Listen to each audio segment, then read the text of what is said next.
la présence d'un esprit mauvais dans un ministère ou dans un message n'est pas toujours caractérisée par les erreurs de doctrine.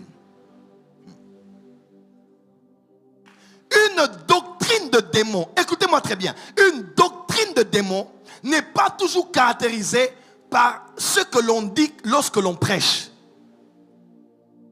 Parce qu'une doctrine de démon peut être totalement vraie doctrinalement parlant, mais l'esprit qu'il y a derrière est un esprit mauvais. Derrière. Il est possible de prêcher l'enfer, mais un esprit impur derrière. C'est la vérité. Il est possible de prêcher l'enlèvement, mais avec un esprit mauvais derrière. Parce que Satan sait.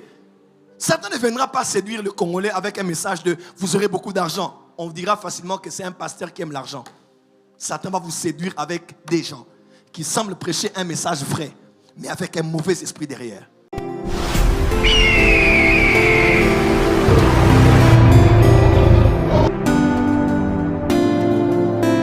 Quantième, troisième, l'aspect pieux de leur apparence. Ça a toujours été le cas avec les pharisiens, sadducéens, depuis les époques immémoriaux. On a toujours vu cela. L'habit ne fait pas le moine, mais reconnaît le moine par ses habits. Et des fois, c'est l'apparence. C'est qui? Prophète Joël, il ressemble à qui? Tu vois un homme avec des cheveux un peu brisés, comme le poulet brisé, et il a le chemin de la victoire. Et tu le vois habillé bling bling, avec sa femme bling bling. Et tu vois l'église, les gens en train de sauter, tu dis, ah non, non, non, ça ne peut pas être un serviteur de Dieu. Regardez-moi ces jeunes gens qui s'amusent avec l'évangile. Mais quand tu vois l'autre là,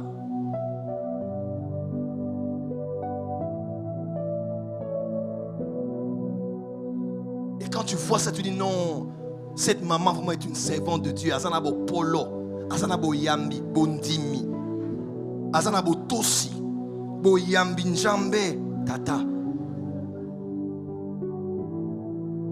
Azanabo yambi, bondimi na kolon njambe. Obaba lingala ona ale moloto. Quelqu'un me suit? L'apparence ne veut rien dire pour Dieu. Dieu regarde d'abord au cœur et non à l'extérieur. Parce que l'extérieur là, il y a différents pays, il y a différentes cultures, il y a différentes de beaucoup de choses. Vous allez vous perdre avec des débats totalement inutiles, mais qui n'ont rien à voir avec l'évangile de Jésus-Christ. Dis à ton voisin, faites attention à l'apparence. Vous allez voir, quelqu'un pose une photo, le profil, des regards là, c'est un aventurier, mais l'autre seulement.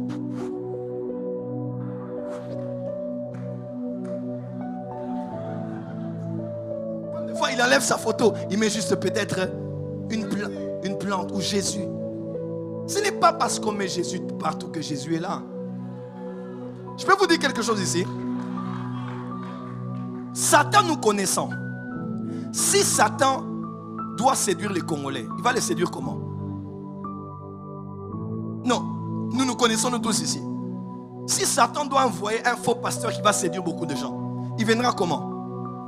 Mais il ne viendra pas avec une manière dont vous allez croire que c'est un faux. Non. Il viendra de la meilleure manière, la plus subtile, pour que du sommet de l'État à la présidence, jusque dans la foule, sur les réseaux sociaux, on dise non, ce sont des faux, lui c'est un vrai. C'est la vérité. Oh. Satan, si tu es un homme, tu aimes que les femmes courtes de taille. Satan ne te séduira pas avec une femme grande de taille. Si les Congolais aiment les gens qui sont tranchants dans la parole, vous pensez quoi? Il va les séduire avec ce genre de personnes. Satan n'est pas bête pour aller dans le sens où vous allez encore dire que ce n'est pas lui. Satan ira dans le sens où vous allez tellement croire que c'est Dieu que vous allez vous faire prendre.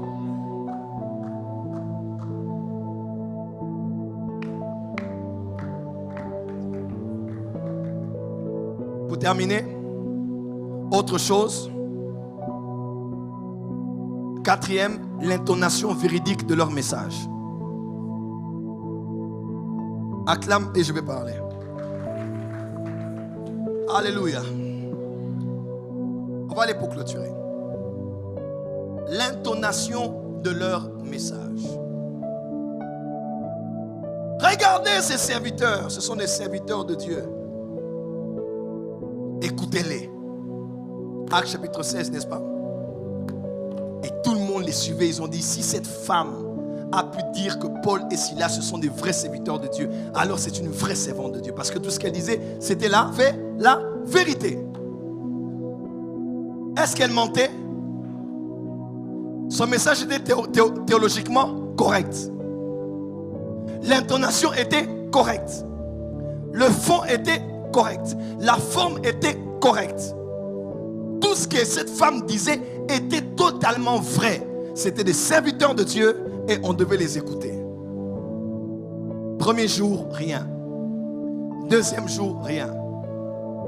Et un jour, Paul a senti qu'il y a quelque chose qui n'allait pas dans son esprit. Même l'homme spirituel des mystères de Christ n'a pas eu le discernement le premier jour. Il est possible d'être très spirituel et de se faire berner pendant un temps. Et de se faire tromper pendant un temps. Oui, c'est la vérité. On est resté avec cette personne 1 mois, 2 mois, 6 mois, 1 année, plusieurs années. Mais un jour, on commence à voir qu'il n'y a pas de répondant avec cette personne. Et lorsqu'il s'est retourné, le don du discernement des esprits a opéré. Et il a vu que derrière les paroles de cette femme, tellement cohérentes, des paroles tellement théologiquement vraies, des paroles tellement vraies dans leur présentation, fond et forme, se cachait un esprit de python.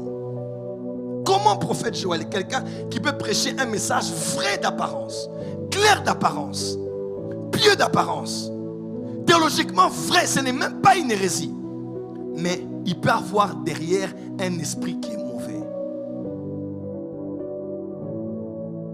La présence d'un esprit mauvais dans un ministère ou dans un message n'est pas toujours caractérisée par les erreurs de doctrine. Une doctrine de démon, écoutez-moi très bien, une doctrine de démon n'est pas toujours caractérisée par ce que l'on dit lorsque l'on prêche. Parce qu'une doctrine de démon peut être totalement vraie doctrinalement parlant, mais l'esprit qu'il y a derrière est un esprit mauvais. Oh, tu n'as pas compris ce que j'ai dit. Généralement, c'est quand quelqu'un prêche et dit des choses qui ne sont pas très très bibliques, on dit doctrine de démon. Celui qui dit des choses qui sont doctrinalement vraies, on dit ça c'est l'évangile de Jésus. Ça c'est le vrai évangile. Et pourtant, la femme disait la vérité totalement, mais derrière il y avait un esprit impur. Il est donc possible de prêcher la sainteté, mais d'avoir un esprit impur derrière. Il est possible de prêcher l'enfer, mais un esprit impur derrière. C'est la vérité. Il est possible de prêcher l'enlèvement, mais avec un esprit mauvais derrière. Parce que Satan sait. Satan ne viendra pas séduire le Congolais avec un message de « vous aurez beaucoup d'argent ». On dira facilement que c'est un pasteur qui aime l'argent. Satan va vous séduire avec des gens qui semblent prêcher un message vrai, mais avec un mauvais esprit derrière. Un jour, un prêchait contre la masturbation. Il a fini. Des gens sont venus nous voir. Papa, depuis qu'on a parlé de la masturbation, je n'ai jamais fait ça, mais j'ai commencé à le faire.